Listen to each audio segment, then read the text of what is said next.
नमो नमः। आज मैं आप सबके सम्मुख शमशी द्वितीय भाग के सूच पर्यावरण नामक पाठ को प्रस्तुत करने जा रहा हूँ। सूच पर्यावरणम नामक पाठ को प्रस्तुत करने जा रहा हूँ।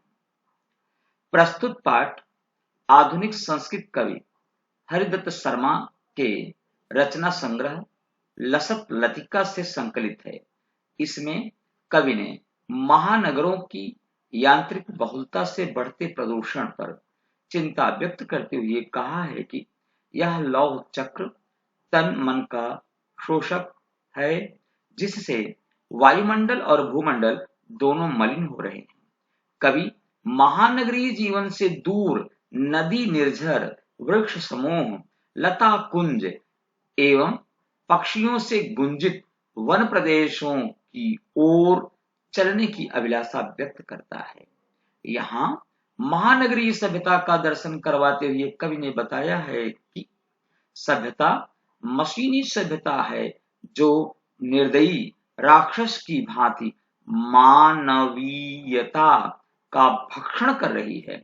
लोगों को चकाचौंध करने वाली अंधी दौड़ बढ़ती ही जा रही है। क्षणिक सुख पाने की लालसा में मनुष्य रहन सहन, खान पान और आचार व्यवहार में सर्वत्र प्रदूषण का शिकार हो रहा है। कवि यह कामना करता है कि सर्वत्र स्वच्छ एवं पवित्र वातावरण बन जाए और हरे भरे खेत, शीतल मंद सुगंधित पवन, धारा प्रवाह, नदी जल और पक्षियों की मधुर चहचहाहट से सारा संसार सरस, सुगंधित, स्वाभाविक और स्वच्छ होकर सबको आनंदित कर दे। इसी कामना के साथ कवि ने यह कविता लिखी है। हरिदत्त शर्मा जी इलाहाबाद विश्वविद्यालय के प्रोफेसर रहे और अत्यंत ही विद्वान रहे और पूजनीय रहे।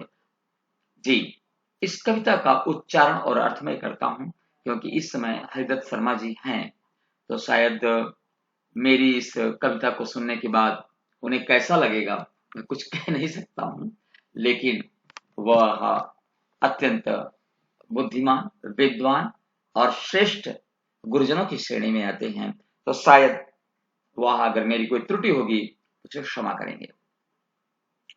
शुचि पर्यावरणम दुर्वाहमत्र जीवितं जातं प्रकृतिरेव शरणं। शुचि पर्यावरणम, शुचि पर्यावरणम महानगर मध्ये चलदनिशं कालायस चक्रम मनः शोषयत तनुः पेषयत भ्रमति सदा वक्रम दुर्दान्तैर्दशनैरमुना स्यान्नैव जनग्रशनम् शुचि पर्यावरणम, शुचि पर्यावरणम। भावार्थ: जीवित रहना कठिन हो गया, अब प्रकृति की ही शरण है, शुद्ध पर्यावरण ही आश्रय है। महानगरों के बीच रात दिन काले लोहे का पहिया चल रहा है, जो मन को सुखाते हुए, शरीर को पीसते हुए सदा टेढ़ा चलता रहता है। इसके द्वारा अपने कठोर दांतों से जनता का नाश ना हो, इसलिए शुद्ध पर्यावरण ही हमारी शरण है।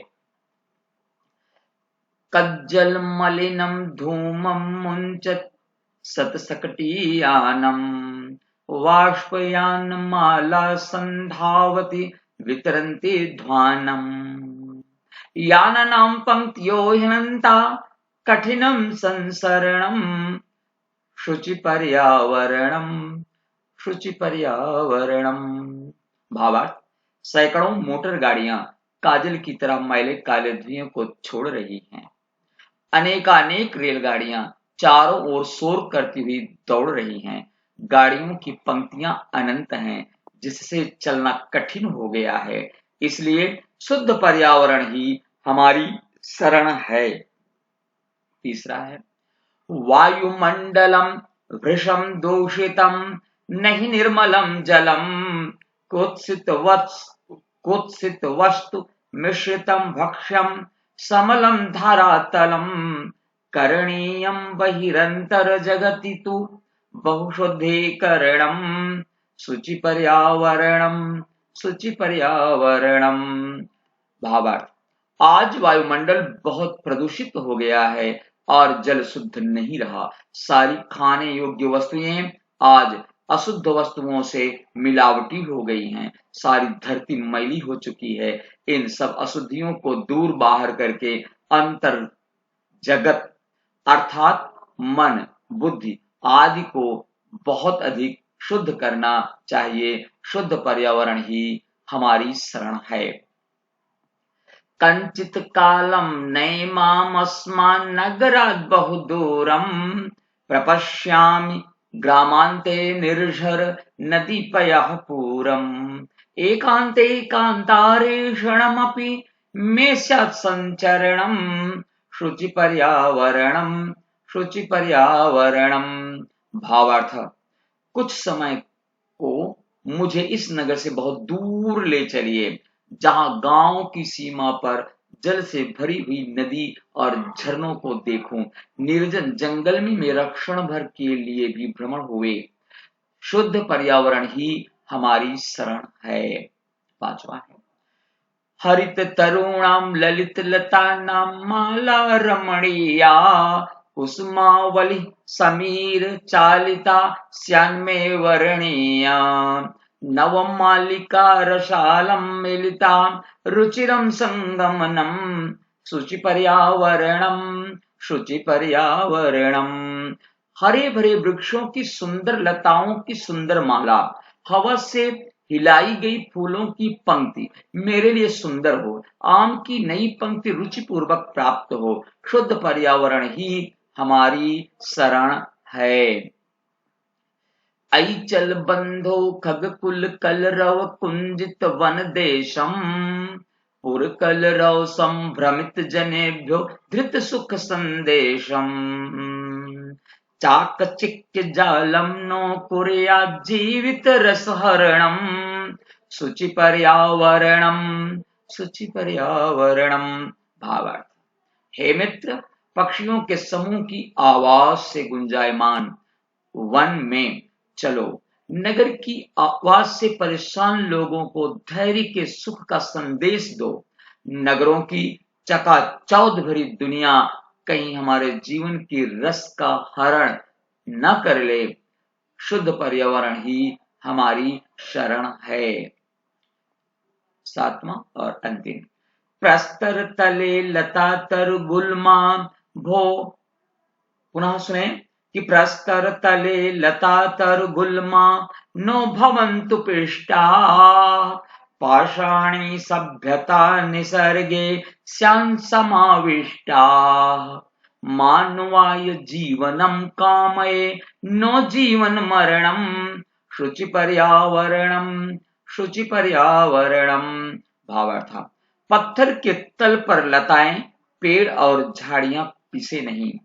प्रकृति में पथरीली सभ्यता समाविष्ट ना हो।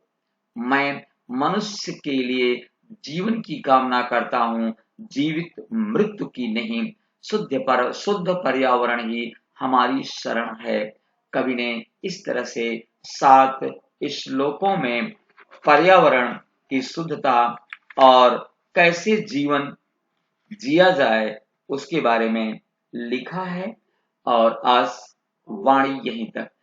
इसके अतिरिक्त प्रत्येक श्लोकों के अन्वय एवं भावार्थ के साथ प्रश्नोत्तर किस तरह से कक्षा 10वीं में आएंगे, उन्हें देखना है तो मेरी आप अगली वीडियो देखिएगा। नमो नमः। जय हिंद।